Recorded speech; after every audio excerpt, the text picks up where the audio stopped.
সভার সম্মানিত সভাপতি, প্রধান অতিথি সহ অতিথিবৃন্দ, সামনে বসা দাপ্তরিক অফিসারবৃন্দ, সাংবাদিকবৃন্দ, আমার সহকর্মীবৃন্দ এবং এলাকার সচেতন মানুষের একটি অংশ, সবাইকে সালাম জানিয়ে আমি কথা শুরু করছি। আজকে দেশের যে চলমান অবস্থা 10 দিনের মধ্যে ঘটে গিয়েছে, সেই বিষয়ে প্রতিরোধ কিভাবে হয় সেই আলোচনা সভায়। প্রতিরোধ তখনই হবে যখন আমরা এই স্বাধীন সার্বভৌম দেশে সচেতন নাগরিক যে কোনো সন্ত্রাস, যে কোনো নাশকতা এই প্রতিরোধ করবো, এই মানসিকতা আমাদের মধ্যে যখন সৃষ্টি হবে তখনই প্রতিরোধ হবে। আমরা ছাত্রদের যৌক্তিক আন্দোলনের কথা বলে আলোচনা করে যাচ্ছি। ছাত্রদের দ্বারাই ছাত্র আন্দোলন এই দেশে বহু হয়েছে।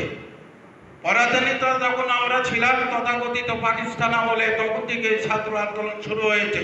সেই ছাত্র আন্দোলনের ভেতর কোনো রাষ্ট্রীয় স্থাপনায় ধ্বংসযোগ্য কোনোদিন হয় নাই। এই শরৎকালের ইতিহাস বর্তমান যুগে দেখা যাচ্ছে। কারে সদ্য বক্তব্যদানকারী বীর মুক্তিযোদ্ধা নূর আলম তাজফের বলেছেন, আসলে দেশ বিরোধী, স্বাধীনতা বিরোধী যারা এখানে অবস্থান করছে, এখানে ছাত্র আন্দোলন যৌক্তিক। এটাই স্বাভাবিক যে একটি দেশের সরকারের কাছে মানুষের চাওয়া পাওয়া অনেক থাকে। আজকে ছাত্র আন্দোলন হয়েছে, কালকে শ্রমিক আন্দোলন হবে, কালকে কৃষকের আন্দোলন হবে। ভারতবর্ষে কিছুদিন আগে কৃষকের আন্দোলন গড়ে গিয়েছিল, কিন্তু এত ধ্বংসযজ্ঞ কোনো জায়গায় পৃথিবীর ইতিহাসে নাই। এই আমাদের দেশে যে স্বাধীনতা বিরোধীর বীজ বপন হয়েছে, তারা আস্তে আস্তে সংখ্যাগরিষ্ঠতা হয়ে যে আন্দোলনই হোক তারা দেশে প্রস্তুতি নিয়েই থাকে যে আন্দোলন ছাত্ররা মানে হচ্ছে যৌক্তিক অযৌক্তিক যাই হোক, এই সুযোগে রাষ্ট্রকে অকার্যকর করার আমরা মানসিকতা অর্জন করেই যখন রাখেছি, তখন সুযোগ বুঝে ভালো ভালো স্থাপনা ধ্বংস করছে। কারণ একটাই, তাদের জ্বালা হচ্ছে রাষ্ট্রীয় ক্ষমতা দখল। এই রাষ্ট্রীয় ক্ষমতা দখল করে পৃথিবীর ভিতর সেই তালেবানি কায়দায় বিভিন্ন এই দেশের মানুষকে, বাঙালি জাতিকে জিম্মি করে তারা এখানে নিষ্পেষিত করে তাদের একটা স্বপ্ন আছে, এই দেশকে পাকিস্তানে রূপান্তরিত করা। এই প্রতিরোধটাই আমাদের প্রতিরোধ কমিটি করে এটা প্রতিহত করতে হবে। কি প্রতিরোধ করতে হবে? এই বিএনপি করে কারা? মানুষে করে। কোন মানুষ? আমাদের এলাকার মানুষ। জামাত করে কারা? ইসলামী জঙ্গিবাদ কারা?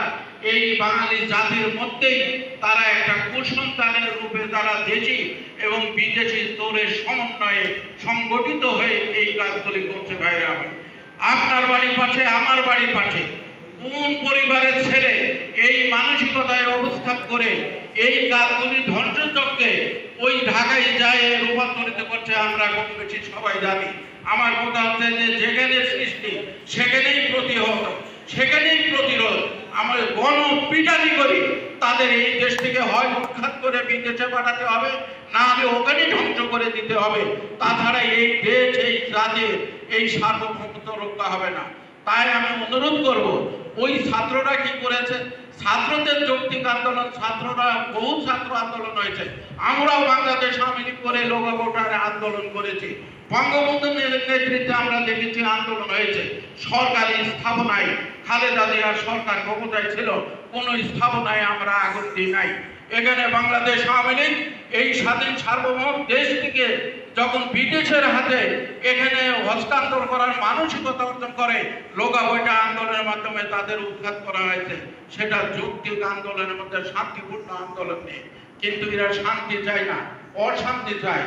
অশান্তি যেখানেই আছে সেখানে ওই যে ৭১-এর হাতিয়ার গড়ে উঠুক আর একবার। এই জামাত বিএনপি এমনও বক্তব্য দিয়েছে, ওই ৭৫-এর হাতিয়ার গড়ে উঠুক আর একবার, তার মানে বঙ্গবন্ধুকে হত্যা করা হয়েছে। ২১-এ গ্রেনেড হামলার কথা বলেছে, ২১-এর হাতিয়ার গড়ে উঠুক আর একবার। এই তো আমরা শুনি। কারা করে? কারা আন্দোলনে যায়? সেই লোকগুলি আমার আপনার বাড়ির পাশে আছে, শহর হোক গ্রাম হোক, সেখানেই প্রতিহত করতে হবে। এই কমিটি গঠন করে যারা মাথা উঁচু করে এখান থেকে ওখানে না যেতে পারে, সেই দৃঢ় প্রত্যয় নিয়ে আমাদের এক প্রতিরোধ কমিটি গঠনের মাধ্যমে তাদের প্রতিহত করবেন। এটাই হচ্ছে আমাদের শপথ হোক এটাই আমাদের চিন্তা হোক, এটাই আমাদের একমাত্র বাংলাদেশকে এখানে রক্ষা করার স্বার্থে, জাতীয় স্বার্থে এই প্রতিরোধ কমিটি গঠন করে তাদের প্রতিরোধ করতে হবে। ভাইরা, আপনারা এখানে সুশীল সমাজ, আপনারা সুচিন্তিত ব্যক্তিবর্গ, এই দেশে আমরা যে শিক্ষার দিকে পিছিয়েছিলাম, এখন অশিক্ষিত সমাজ নাই। প্রত্যেকেই জানি কিভাবে কোন বিষয়ে দেশের বিরুদ্ধে অবস্থান নিয়ে প্রতিহত করতে হয়। সেই প্রতিহতর মানসিকতা আসুন আমরা এক হয়ে এটা করি, ইনশাআল্লাহ ভবিষ্যতে এই নাশকতা আর করতে পারবে না।